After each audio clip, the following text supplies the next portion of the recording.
Hi, Sean. Hi, Oren. How are you? Good. Yeah, very curious to get into this interview with you and find out what you're going to ask me, Yeah, because we've only really just met and yeah, something sparked in you. And you said, "Oh, would you like to come and do this interview?" And I always, unless I really don't feel an affinity with somebody, I will always say yes to interviews because I learn so much when I'm on camera. I learn so much from other people's questions. Also about myself. It's an opportunity. yeah, So, yeah, but I am fascinated to see where this is going to go because we don't know, do we? yeah, definitely. I mean, we don't really know each other that much. And that day when we started talking, I was like, he's really passionate about something, Mm, about that thing. But I don't really know the story. Like, I don't know what is the source of your passion, but you are passionate about something. mm. And passionate people are always very intriguing, right? And since you are a passionate person with his own thing, which we will find out what it is exactly, I thought it would be very relevant for my audience to hear you out, just to see like how you got to be a passionate person and how you got to have your thing, and keep them both, because sometimes we lose one of them on the way. We can start being I don't know, losing the independence or losing the passion on the way, and you happen to keep them both. So Yeah. Well, I'd say it's not been easy, and I don't think it is for anyone. And I think anyone who wants easy, who can't endure pain, who can't endure failure, or certainly the illusion of failure, because I think failure is an illusion. It's it's a societal construct that if we don't achieve perfection or if we don't achieve a result in something, that we failed. And I think that one concept of fear of failure, which can then lead to all sorts of other aspects of pain as well, rejection from society, which we talked about a little bit before the interview, feelings of not feeling worthy, feelings of not being good enough, and then abdication to do things that maybe you don't want to do. That can stop people even trying. Because yeah, if they don't succeed, it's like it can be even worse than not trying, right, for some people. right, I was, I think I was fortunate in some respects so that the avenue that I went along in business on my own, which really started back in 2002, I found something that I was able to do. I had some expertise in the subject, and it was robotics. I'd spent a few years working for one of the world's leading robotics companies, ABB, and had specialized sufficiently to become a business leader. And I was headhunted by one of our clients to go and set up an organization for them, which I did. Had quite a few employees. It was my project. I was given entire responsibility, a 60,000 square feet factory, a pretty big budget, and an ambitious target to set up a very complex and challenging project. And I ended up succeeding at it. And I learned something about myself when I did that. And also that I was not designed for working for other people, that it was not something that I really resonated with, but also that I was able to bring a huge amount of value to this particular organization. So I had what we call a paradigm shift from going from being an employee to being a business leader. And it all happened very fast. And to really fully appreciating that I was adding millions in value to that particular business through very specific actions, and that I didn't need to be really, really good at everything, that had got me to that point, being an all-rounder, actually by specializing in one particular subject and excelling at that. I was able to do something which I was told at the time nobody else could have done. Now, that doesn't mean I'm special, but I had a special experience. I specialized, and then by doing that, by focusing in a market, in a sector that was very, very specific, and becoming an expert in a particular aspect of that, I became recognized and was able to succeed in that field.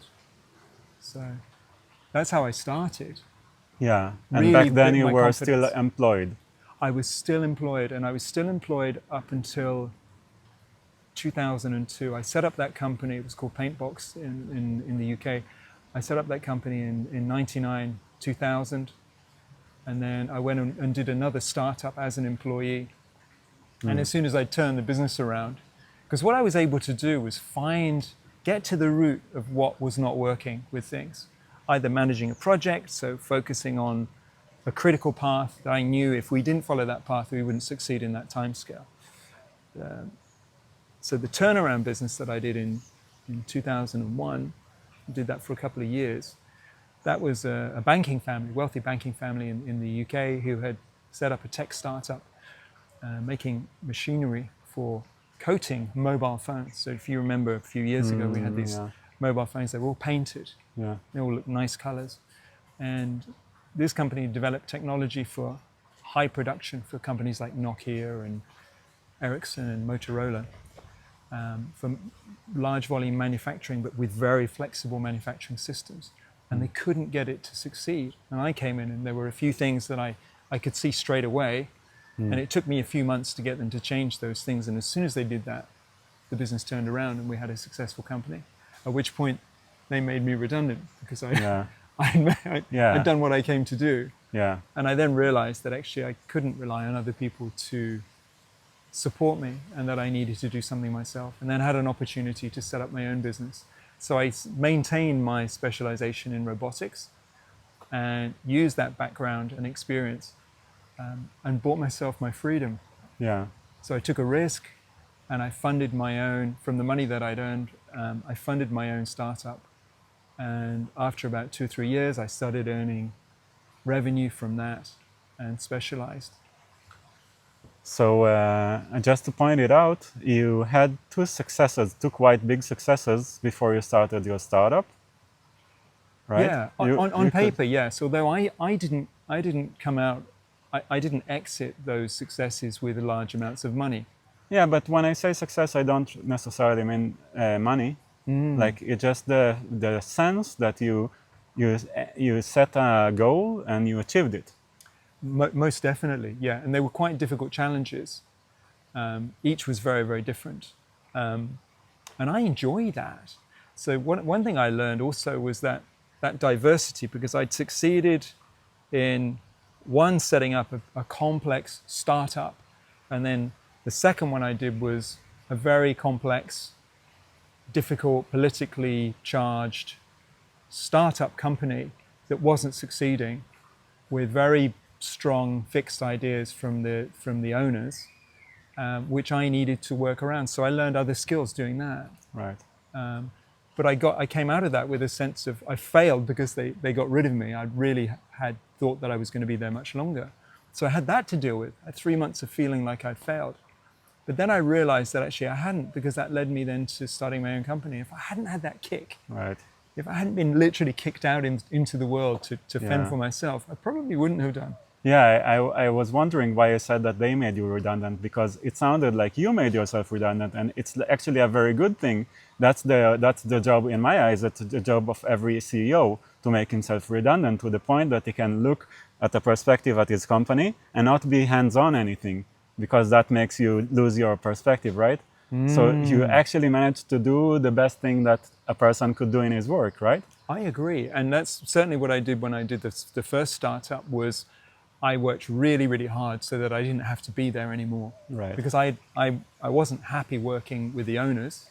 I didn't trust them. Yeah. And that's a big thing as well, getting involved with the right people. If you're going to do that kind of project, it's got to be people you trust. It's got to be people that you feel continually motivated to work for. And I wonder, like, that I've been holding this question in my mind now for a bit of time, because my own struggle is that sometimes I feel like there's something that I don't want to do, and it stops me from going the path that I want to go on. For example, if you hadn't worked in those two places as an employee, you hadn't got all this money, you hadn't, how to say it in English, whatever, like you wouldn't have this amount of money to help you get start a new startup. Yeah, and as it worked out, it was just enough.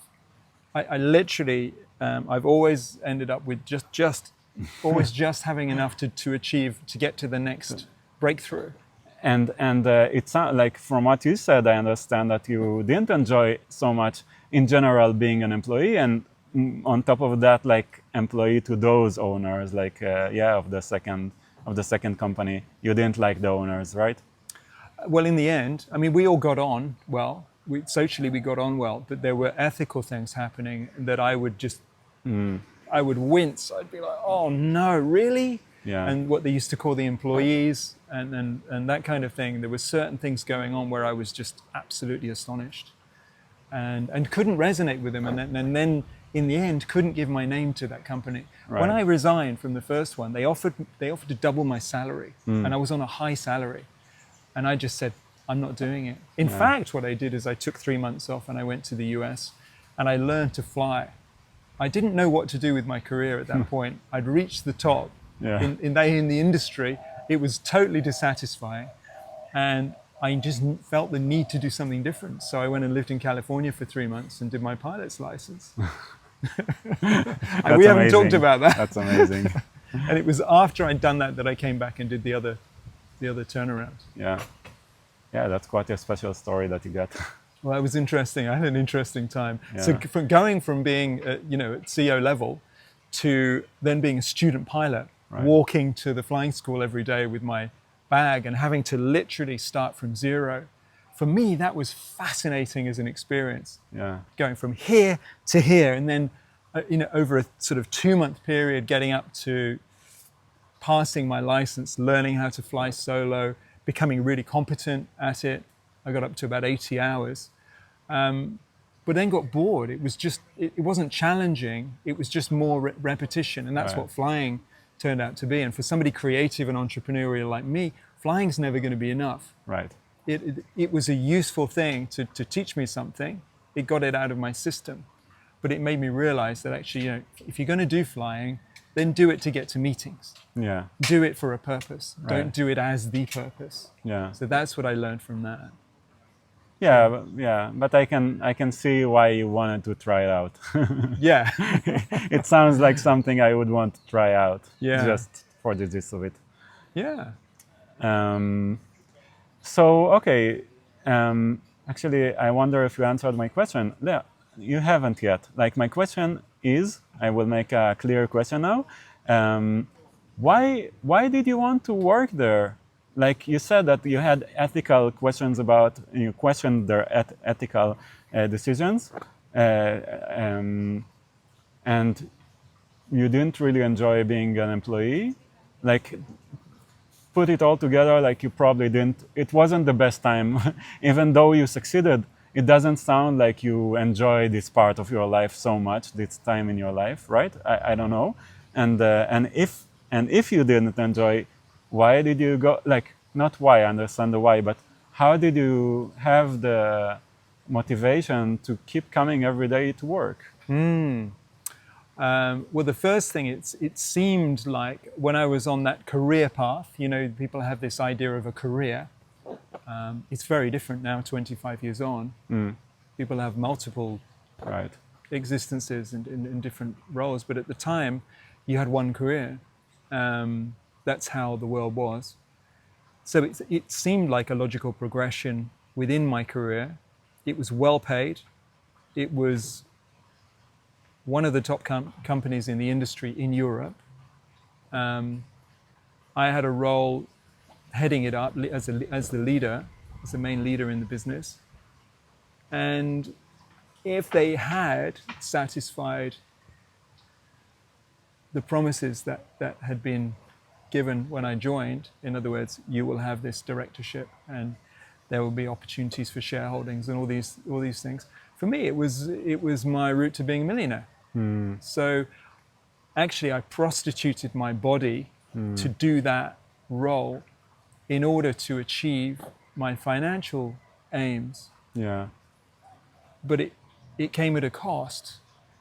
And for me, the cost was quite high because I stopped enjoying going to work as soon as I realized that I couldn't trust them. And there was a situation where I was not going to be paid what had been promised, and it wasn't Devastating, ethical. probably.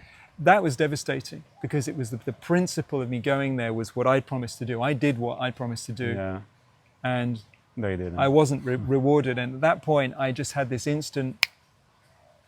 My mind switched off. It was like, I'm not going to be working here in 6 months' time. Yeah, So I started changing my position. I started shoring up the business so we had enough clients so that we could keep on the employees that I'd taken on, because people came to work for me. right. And as soon as I could, I left. Yeah, And I could not wait to leave. yeah, So I went from working sort of 60, 70 hours a week, putting the project together, to working probably 20 hours a week, working part-time, at which point they realized they were losing me, but it was too late. yeah, And I left. yeah. That's the entrepreneurial mind that can't work for somebody else. I can totally relate to that. I wonder if it's entrepreneurial. Like, for me, it sounds strange that somebody would be different, but like, I don't know. It's a big question that we are probably not going to answer in this interview. I just wanted to say about myself, like, hearing your story, I have my own story that is very similar, like, in some aspects. The money was for sure smaller, but there was money, there was prestige. And I also, you called it like prostituted your body, right? I also did the same. And the cost of doing that was much higher than the money that I earned. Eventually, I found myself recovering from this 1.5 years that I've been in that place, recovering for 5 years, probably spending all of the money that I've earned over there on this recovery. Like, it's ironic, isn't it? Yeah. Yeah. I think it really, those experiences of like, well, if that's success and it was that painful and it led me to, I hadn't achieved what I'd set out to anyway, then what was I being that I could learn different ways of being that could help me, to help myself, and also to help others. And so I became a coach. That's what it led me towards. I carried on in the industry that I'd become a specialist in, but it wasn't enjoyable. It was just lucrative from time to time. And it actually took me a few years before it became really lucrative, Right. where I'd earn enough money to be able to just stop doing it. Right. And on that journey, it's almost like life wasn't going to let me succeed until later on. I had to go through certain lessons. And for me, I think it probably has taught me patience. And one thing I teach my coaching clients, because I now coach a handful of men who are, they're normally very bright executives like yourself, is that you don't know how long success is going to take. And it's very, very easy sometimes to overestimate what you should achieve and underestimate the amount of time that real achievement might take. But to give yourself the opportunity to have the time. Right. And I think one of the big problems, and this came to mind in your early, what we were talking about earlier, is people put themselves under so much pressure. And they don't realize, I heard somebody very wise once said to me, you'll never know how conditioned you are. Yeah. And my goodness, as I peel off the layers of conditioning, all I find is more layers of conditioning. Yeah. And that begs the question then is, well, what is the unconditioned self? How does that look? Yeah. Because that's really where the magic is. Yeah. It's like, if you're not following this path of conditioning and you are going into entrepreneurship, it doesn't matter if you're working for yourself, if you're selling, I don't know, printed t-shirts online, or if you're selling watch batteries, or it doesn't matter. The point is, it's about breaking the patterns of, I've got to go to work, I've got to flip burgers at McDonald's or whatever. Sometimes that's necessary. But actually the ultimate is to, for me, the ultimate is to be self-sufficient, autonomous in my own thinking and my own being, and have the freedom to make my own choices. Quite often, if if someone becomes too successful, they don't have freedom to make choices because they have to work with other people to do that. So they have to set up a corporation. They have to have organizations that they're responsible for, employees. And you see this a lot with entrepreneurs where they may make millions, but you make one or two mistakes, you lose everything. It's very, very easy to lose everything. So success for me is not about having that constant fear when I wake up in the morning of I've got millions, but I'm frightened of losing it. That's consistently something I hear wealthy people I know and talk to speak about. Yeah. Is being afraid of losing. Yeah, definitely. For me, it's about being secure in myself, secure in what I'm doing, so that I can enjoy what I earn. And I've realized over years of reconditioning myself, I don't actually need that much. What I need to do is come to somewhere like Bali, which is where we're at now, Yeah. where I can live like a king on not much more than $1,000 a month. And what that does is that has a knock-on effect of boosting my experience of life, and then my energy is positive. And then we have meetings like we did, where you're like, "Why are you so enthusiastic?" Yeah. Well, we were in a little place which I call my little paradise, a little piece of paradise, where I go 2 or 3 times a week. The food is epic. It's all organic. It's such a chilled environment, like where we are now. And for me, that's success. Yeah. Whereas, you know, if I have a standard where I have to go and have lunch and dinner at the Four Seasons every day, or I'm not happy unless I'm staying at the Ritz, Yeah. then that's not, for me, that's not success. That's actually being in a trap Yeah. Yeah. where I then have to make sure that I'm doing certain things. Okay, maybe enough abundance comes into my life so that I can do that when I choose to. And I go and do things like that. I go and hang out sometimes at the Ritz or at the Four Seasons. I was there last week. It's really nice. And what I learn is that actually it's not much more expensive than sitting in a cafe somewhere normal. And that's real freedom, where I go where I want. Yeah. And I don't feel guilty.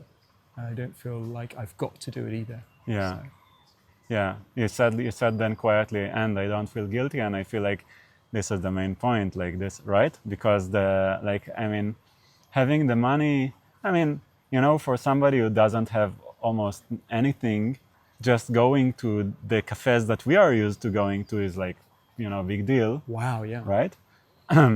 And so it's not about the place, it's about how you feel when you go there, right? And if you can enjoy being yourself in whatever you are doing, so you're the winner.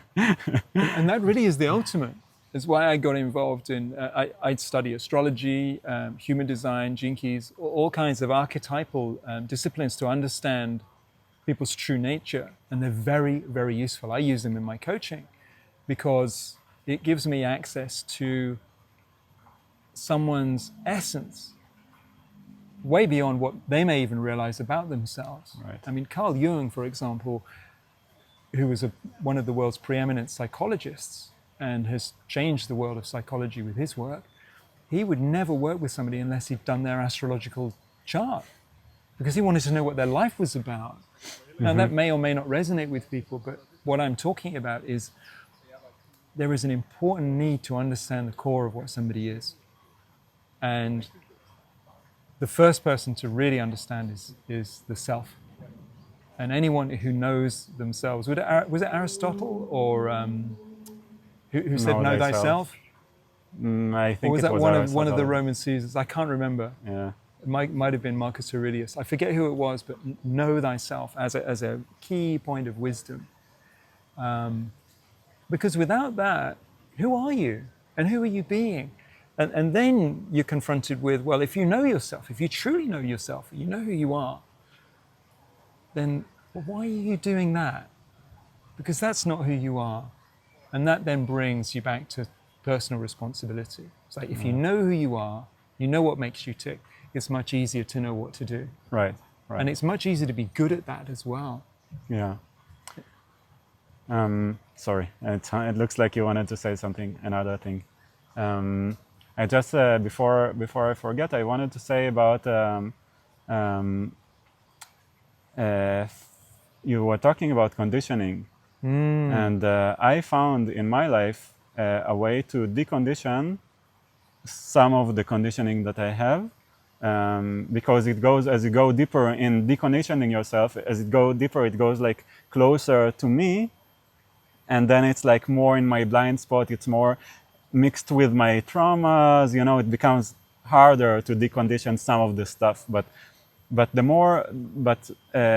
I found that I have this compass that is called in Hebrew. I'm Israeli, so in Hebrew there is a word that feels more accurate. But let's call it pleasure, not pleasure like like doing something very pleasure can be just feeling good, just feeling that.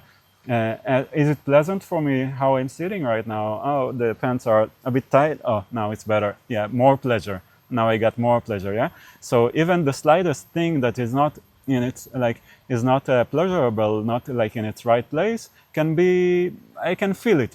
If I ask myself, am I 100% feeling? It's not pleasure. In English, it sounds strange to say pleasure. In Hebrew, it makes sense. But it's like. It's not comfortable also, it's something in the middle. But do I feel 100% like now is good?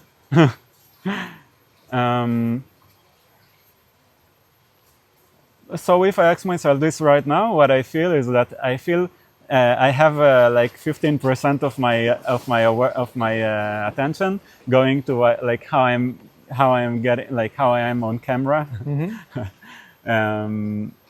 But other than that, I'm feeling comfortable where I'm sitting. Like everything else feels quite comfortable or pleasurable.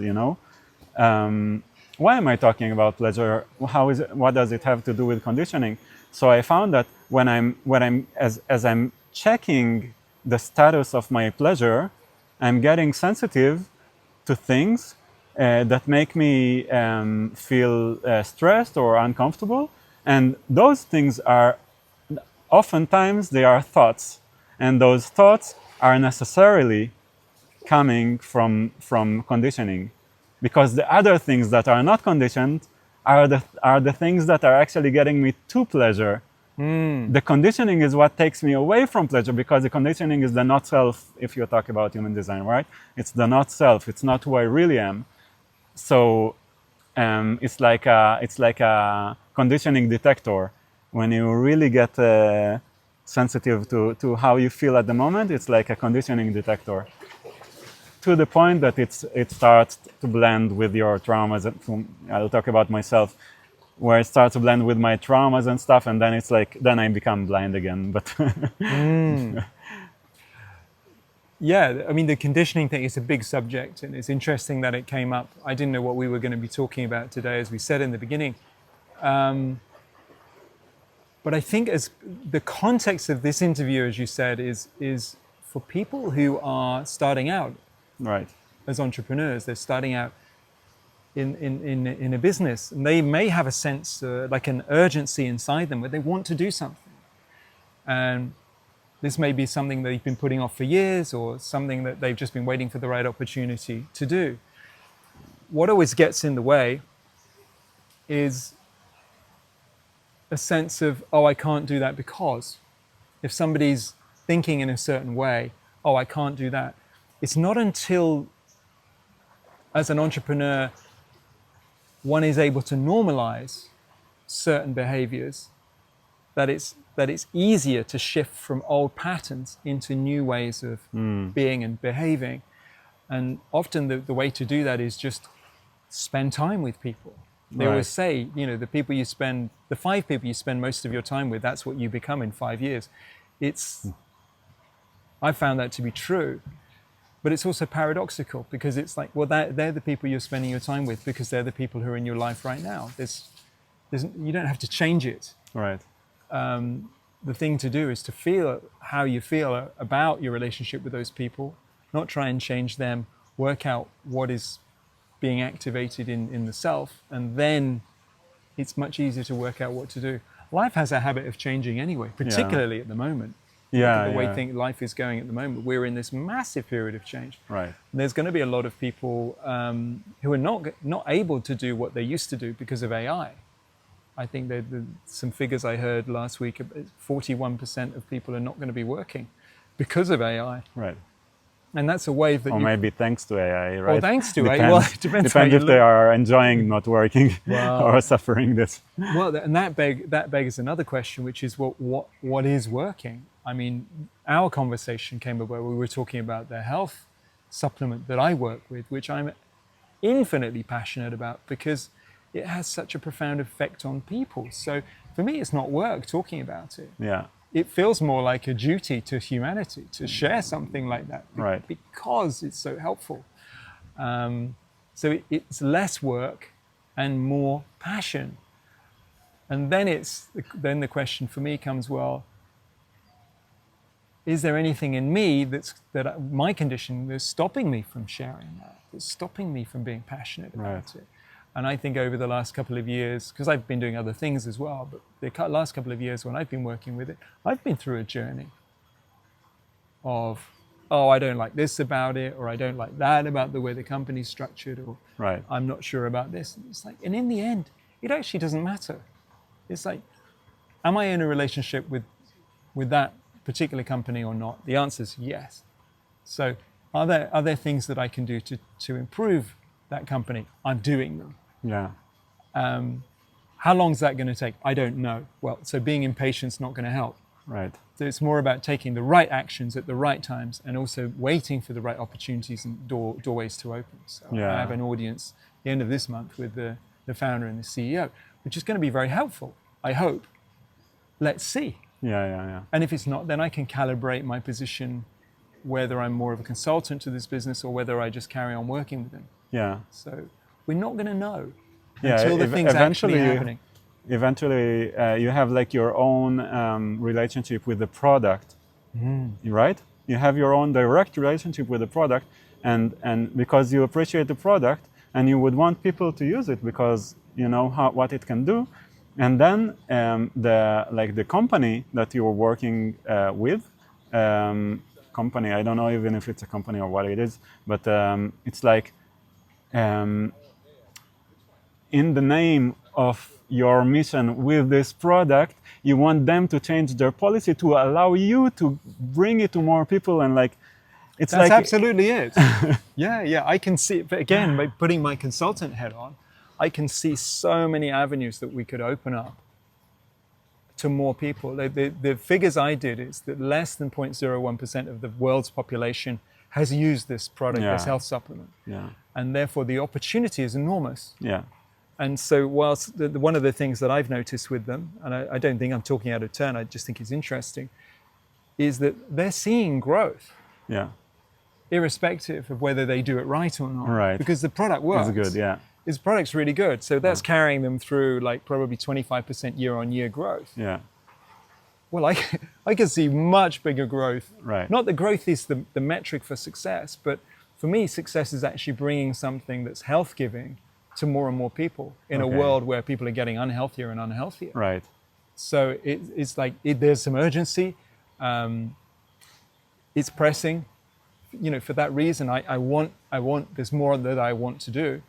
I love seeing ideas that I have implemented. Right. So for me, that's what feels like success. Yeah. You know, when I built that robotics company, or the robotic painting factory, when I was 30, it was very, very satisfying taking clients around this facility that I built and masterminded and designed. That was really, really satisfying. Yeah. The money kind of almost didn't matter. Yeah. For me, I knew how difficult it was, and having done that. And with this, because I can see the challenges, the changes that need to happen are so complex, because they're multifaceted. It's cultural, it's educational, it's also, there's massive blind spots in any business. Yeah. And I'm one of these people who wants to break through those blind spots. So for me, it's a personal challenge. Whether or not I succeed, I'm not going to pin any happiness on. But if I can succeed at making changes in that organization from the experiences that I've had, I will be very, very happy. And also there will be some financial advantages because my business will be able to grow as a result of that. Yeah, it's like you have an image of how things could be. Yeah. Right? I wanna go to like focus on a subject that is like maybe the core of what I'm trying, the value that I'm trying to give here, which is operating alone versus operating with people. Okay, like for example, when you've been at that company, let's say that the company with the paint, yeah. So let's say that without the company, firstly would probably not be dealing with that product because it's like not like you wouldn't go to that direction. But more than that, you would probably not be experiencing those experiences of like building a center and all of this stuff. Like it's a you did something big. You had like a backing from the company to do it, or even they asked you to do it. They gave you the resources to do it, and I suppose, and here it's also a question, like it also probably gave you the motivation, the confidence that it's needed, it's requested. They see you as fit, for this job. And when you're operating alone, nobody tells you all of this. Nobody backs you, at least not automatically. That you maybe will go to an investor, maybe, and if you do, so maybe they will back you, and you will need to convince them. In order to convince them, you need to be convinced first, right? Yeah. Like where do you, so basically my question is like, where do you get all this confidence from? And did you have supportive circles while you were doing that with your own business? No, I would say it was the opposite. It was much harder to start up on my own. I wasn't part of any networks of entrepreneurs. I ended up seeking that out because it got quite lonely.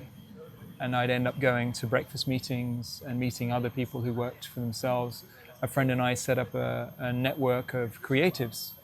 Well, he started it and I supported him to bring more creative people together, because so many creative people in my town were working alone and didn't have any support. And my friend Brian, who was the founder of this creative network, this organization, he could see a need for it.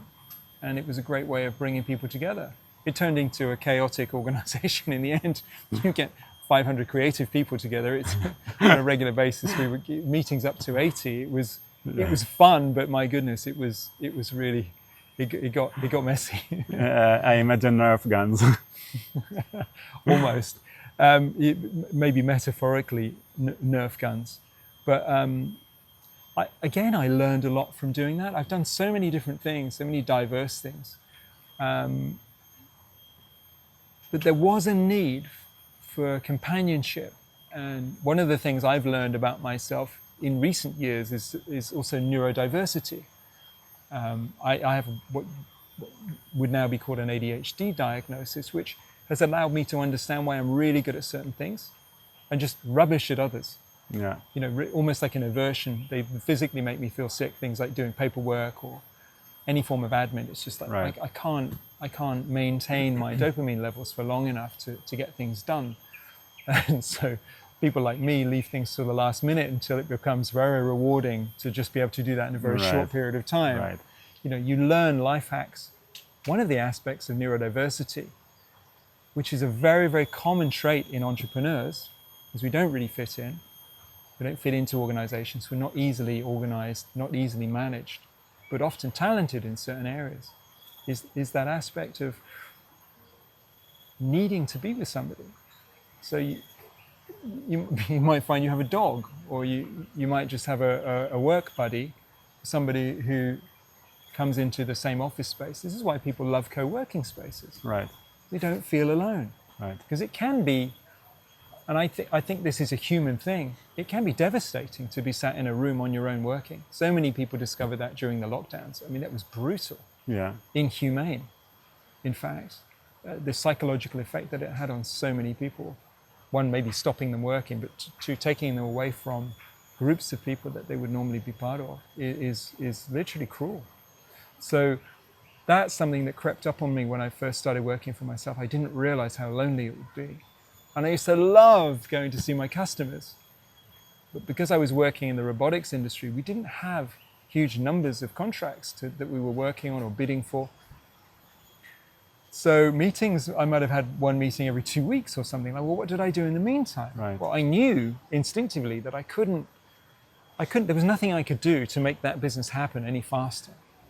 And trying actually would make it worse. If I was constantly badgering the customers to say, well, can we be doing this? I mean, we were talking multi-million-pound contracts. So those things don't happen quickly. Yeah. And there might be a date in the calendar when this project is going to happen, and I'm involved 3 years prior, and I want to be the guy that gets that deal. So there are certain things that I have to do on that way. And what happens then is maybe the project gets postponed for a year, or the funding gets pulled. And you're dealing with things like that in business, which are painful. Because we had one project we were working on with Jaguar, and we did everything right. And it was turned into, I think it was €7 million project, because we were working in euros with a European company at the time. And we'd been told we were going to be awarded the contract. And then right at the last minute, they rug pulled us. They used our design and took it to our main competitor and said, you've got a price 20% below that. And our competitor just needed the turnover to keep their staff on. So we lost that business. That was 5 years of work. Wow. Gone. So there has to be a capability also to be resilient. And you're on your own. I mean, I had a team of German guys. My robotics partner was a German company, and we had great guys. But they were based in Germany. I just had a room in my house. That's all I had. A desk and a laptop and a car. That was my business. So you're talking about being on your own and how it's hard and what kind of traits you need to have to withstand all of this hard path.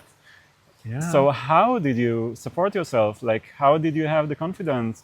How did you get yourself to get up in the morning with a positive attitude? How?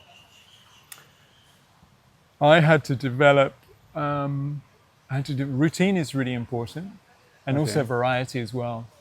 I had to find other things to do. So when the robotics business went quiet in 2008, we had a big recession which lasted right until 2013 in my industry. I started doing things I was passionate about. I taught myself photography and became a professional photographer. I learned neurolinguistic programming, became a coach. I'd always coached and supported people naturally, but I actually learned how to do it as a profession. Yeah. And I filled in the gaps. Again, I was resourceful. I had a necessity. I had bills to pay. Necessity, they say, is the mother of invention. So you become very inventive when things are necessary. And if you don't go down this downward spiral. I mean, nowadays, I have a different approach. I have a daily spiritual practice where I get up in the morning, consistent time. I have a 30-minute Kundalini yoga kriya that I practice every morning, and it changes my day, changes my psyche. I don't look at my phone, other than using the timer on my phone for my practice. That's it. And there are certain things. So I've learned, probably through having a harder time back then when all that was happening, I've learned newer things. And during the time when things were challenging, I also discovered yoga. And I discovered how that could make my body feel. And I stopped abusing my body with alcohol, which had become a conditioned behavior due to the society I was raised in the UK. It was very, very normal. You just go out, and alcohol never really agreed with me, but I just kept doing it because I didn't have an alternative. Yeah. I knew it wasn't right, but I couldn't see what the alternative was. And in that society that I was in, there was nothing really apparent. I didn't want to go to church. That wasn't my thing. Right. Even though I have, I feel like I'm very much on a spiritual path. That wasn't my path. Right. So, and the creative network, meeting people through that. Then it was yoga, and then I ended up running a juice bar for a time. Oh. Yeah, at the yoga studio. We did that for a few months with a friend and I, and that taught me a lot about nutrition. So, firstly, it's interesting that you refer to yoga. It sounds like you refer to yoga as a very main thing here, right? you portrayed like the alcohol as the bad thing and the yoga is the good thing. So It was for me. yeah. Yeah. So it sounds like yoga is quite important in this path of yours. I would say it has, yeah, it's played a varying role. Breathwork as well. So Right. I studied breathwork. I use that in my coaching as well. I've been helping a friend here with big breathwork groups. I just help out because I enjoy it. Yeah. Breathwork is probably the main aspect of the yoga practice that I have really taken into my world. Mm. And the type of Kundalini breathing and Kriya, the postures that I use are very, very powerful for activating your life force energy. Mm. Yeah. It's ultimately, for me, it's about what maintains that life force in me. Right. And, if I wake up, which I quite often do, feeling like, what's ahead, or I'm thinking about things that happened the previous day or whatever, if I can reset my mind in 30 minutes, I can do it in 10, but I can do a really strong reset in 30 minutes and have a fantastic day. Most days, as long as I don't let the wrong things in. That's the key. Yeah. And that's all about just self-awareness. And I'm 55 now, and I'm still learning about myself. Yeah. But there are many people my age who don't know anything about themselves. That's true. They think they do. I think it's true. I know it's true. It looks like it. Absolutely. Because I see so much potential in everybody, and I think, wow. But I don't try and help people. That's something else I've learned. Sure. If they don't ask for it, right? Yeah, exactly. Yeah. Yeah, it's interesting that you're talking about breath work because I've been also doing many, many kinds of practices, and breath work is the one that sticks with me the most. Sometimes I don't feel like I have the patience to have like a long set of exercises in the morning.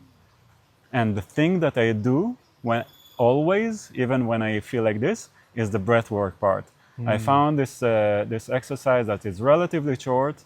And I just, it's like the length of the exercise and the result of the exercise to get if you compare them, it's like very worthwhile. Yeah, the cost reward. The cost reward, exactly. So I would spend, I don't know, like maybe 10 minutes or something like this, 12. I didn't exactly measure, but it's about 3 minutes each round, and I do 3 rounds.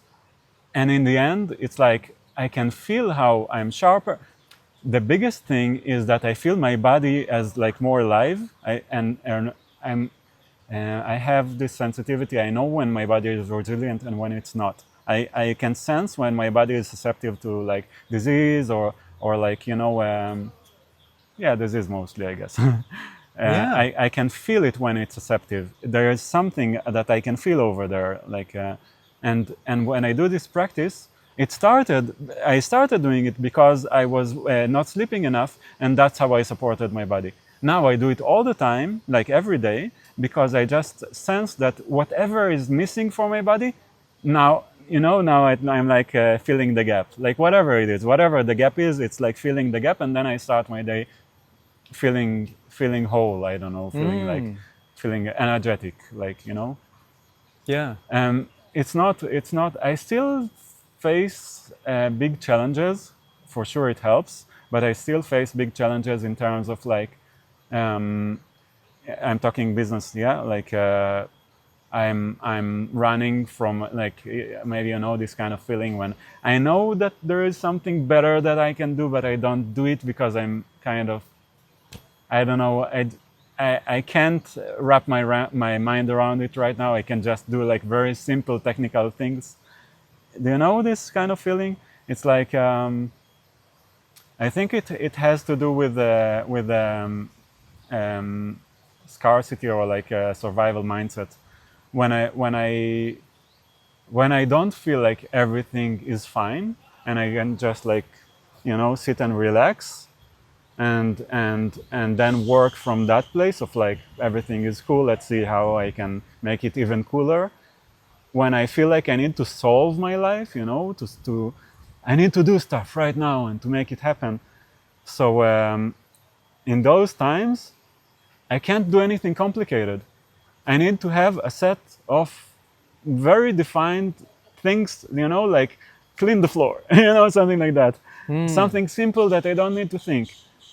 If I want to do something more complex, I need to either change my state somehow or to have some support. So, for example, an example for support is like to have a call with a friend that is in that mindset, is like channeling that mindset to me, and is holding a space for me, and then I would share what I have, which will kind of give me a perspective, right? Because now when I share it, I can look at it from the outside, and then he would help me play with it. He would bring his own perspective, and we would have like kind of, well, you can call it a brainstorm, whatever. It's like a conversation, and then I come back. Usually it happens to me at night because my friend is in Israel and it's like 6 hours, back. So then I go to the next day with a fresh point of view. Now I can see how things are, how things can go the way that I want them to go. But then again, if I fall to this kind of scarcity mindset, I would again, if I didn't make like a task list for myself, I would again need this, because it just, I'm just talking about my own experience. Like, let's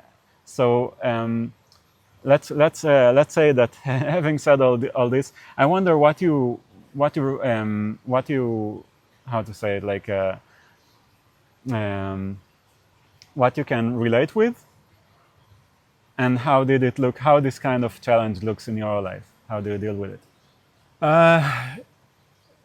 Yeah, I mean, I need stability, but I have to be careful that I don't create too much stability and get bored. Yeah. I thrive on intensity, because it's the challenge, it's the pressure of something that's difficult, that's important, that really turns me on. Right. That's what really lights me up, is like, and in particular, I'm talking only about myself, things that other people can't do. Yeah. I love that. Yeah. I love it. If it's something that I know other people can't do and I can see that I can do it, I love that, because I get to leave my footprint on the world. It's not an ego thing, oh, look at me, because it's never about that. Maybe it used to be about status when I was in my 20s, early 30s. It was more important what car I drove, how much money I earned. I don't think about that now, because I've realized how boring that is. How that's really the booby prize. Right. That is actually, for me, it's about showing up authentically as the person that I am, doing things that I can do well, that the world needs me to do. Yeah. That's it, that whole authentic thing. So if I can find things during the day that represent that, then I find I have more energy. Yeah. I think a very big ingredient in what you said right now that I found, like in my life, that that is sometimes missing, is that you see this thing that you can do, and you believe that you can do it. And I think it's a very big thing, because, for example, you might see something that you might have a vision, but not the belief that you can actually. Okay, instead of saying you, I will say me. Yeah. Like I might have a vision, but not have the belief, the self belief or self trust, or that I can actually take myself there, that I can reach that goal. Yeah, and there could also be the factor, what comes up to me, that, and I'll just use you as the example, that you might be able to do it, it might need doing, and then you might have traits within your personality where you give yourself a hard time along the way because you start doing it and it's not perfect, and then you give up. And that's something that entrepreneurs really have to be aware of, their own shadows. If people aren't aware of their own shadows, then they can very easily self-sabotage and actually be just about to succeed when they walk away. Yeah. So patience is something that I've had to learn over the years, and not to judge where I'm successful, where I'm not, until I actually know. And normally there's a success is measured at certain sampling points along a timeline, but what looks like a failure at one point might actually be the one thing that was needed to lead to an absolute out-and-out success later on. So having that perspective, that's something that you have in your mind, like always. Yeah, always. Like you can't know whether this step was a success. Yeah, whether this step is going to be the last step before the breakthrough or Right. not. You don't know it. And we all carry. And I changed my word. Maybe you noticed. I said success and I flipped it. I switched it from success to breakthrough because I don't see them as the same. So one of the things that keeps me going is that I redefine success. Success for me is not money. Success for me is not breakthrough. Success for me is just doing a step with my whole heart, doing one step that I'm whole with. I agree. Yeah? Yeah. And it's it can be challenging. Certainly when I speak with my older peer group, people that I've grown up with, I've maybe known since my teen years or whatever, a lot of them still have the same mindset around what it is to be successful. And it's much harder for them to relate to me. Right. And They for are me still also in their to be conditioning, you to could feel say. part of that connection. And that can be families, whatever. So quite often breaking through is literally breaking something. The mind, that can be very uncomfortable for other people to witness, particularly if they don't have the courage or it's triggering for them seeing you change. Yeah. That can be something that causes people to hold themselves back, but it can also lead to more loneliness. Yeah. So, there are societies. I remember I lived in New Zealand. I got stuck out there and was locked down out there and ended up spending 2 years in New Zealand, totally unexpectedly. And they have something out there called the tall poppy syndrome. The what? The tall poppy syndrome. Tall If you poppy imagine a syndrome. poppy, beautiful red flower Yeah. that stands tall. Oh, no. Out there, there's a culture of cutting you down. Oh, got it. And that's very prevalent in New Zealand society, the tall poppy syndrome. So don't stand out too much. We might be rocking the camera a bit. Nam, we are filming. Can you get off the tape? Thank you. There's this syndrome of also holding back so that you fit in and maintain a status quo. Don't rock the boat. All of these. But there is. I don't know how it is in New Zealand, but I think maybe in Israel for sure. Maybe also in the US, it's like there is the tall poppy syndrome, but also the opposite one, right? Like if you are going to be tall, then you need to be really tall. Like you can't be in the middle. You can't be just a bit taller. It's not good enough. Don't mess around. And I think that there's also the challenge in society of the measurements of success, where I used to spend time with some guys in the special forces where I was living down in the south coast of England, and the things that they were afraid of were very few. Yeah. Compared to me. I remember walking along a cliff top once with the guys, and one of them walked straight out onto this ledge, and there was no way I would go near that. Yeah. Now, for him, it was actually very easy to do. For me, would have taken a huge breakthrough in overcoming fear. Would not have been easy for me at all. Yeah. So sometimes the things that people need to break through to get to the next level are so much harder for them. And that's really success. It's like, it's not about achieving, making a first. Green lights are still on. Yeah. We ran out of memory. Yeah. But we were talking about success. And I think the subject that I was touching on was that how one thing might be very easy to one person. It's not easy to another. Yeah. And what that points towards is to experience success in life. From my experience, what I always try and direct people towards, which is why I would always hope to share with somebody the truth of who they are, so that they can be good at what they are, and that they're not doing things that are naturally difficult for their body type or for their psyche.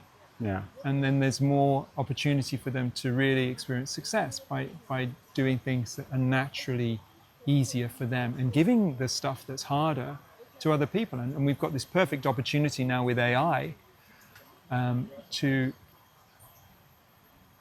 to delegate so many more tasks and then just do the things that we are good at. And once we get... One moment. Yeah. And now get away from the table, please. Yeah. And be careful. Yeah, thank you. Once we're just trying to keep the cameras from moving, we've got a little audience, audience of one today. Yeah, who is not very interested and who doesn't have a business.